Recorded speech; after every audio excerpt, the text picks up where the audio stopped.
Artista Academy Web Time.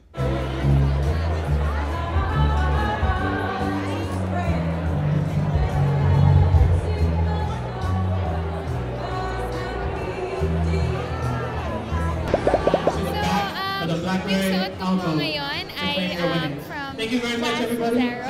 Siya po yung gumawa ng magandang gown na red. Ang suot ko naman po ngayon ay JC Bendia. Siyempre, ito, sobrang saya ko dahil nasuot ko to, first time ko makasuot. Talagang style niya, sobrang ganda. Kaya,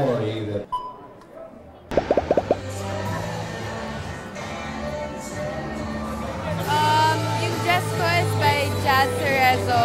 And nag-prepare kami, nagpa-makeup kami sa Creations by Lord Ramos. And si Lord Ramos mismo yung nag-ayos ng hair and makeup namin. So I feel really beautiful tonight.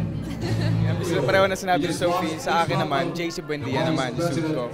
And sa makeup tsaka sa hairstyle naman, sa Creations din. Pero I feel good tonight, pero I feel small din at the same time. Tinan mo naman yung partner ko. Kailangan kong tumikat. Yan, bagay na kami. Ang gumawa po yung damit ko ay si JC Buendia po. Sobrang maganda, sobrang maganda talaga. As in, parang social na social po. So, pasalamat ko naman ulit kay Sir JC Buendia dahil sa pinakamagandang suit sa Thank you. Ako naman, I'm wearing Jazz Cerezo. Super thank you sa outfit ko ngayon. Ang ganda-ganda. Ang daming pumupuri na sobrang ganda nga. Ang gorgeous namin tingnan. Thank you, Miss Jazz. Para maging updated sa happenings ng Artista Academy, just follow their official Artista Academy Twitter accounts. You can post your comments and keep liking our web pages para trending ka pa rin sa barkadahan.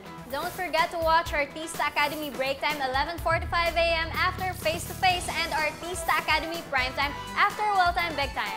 Once again, this is Yula Caballero, your click check for Artista Academy Web Time.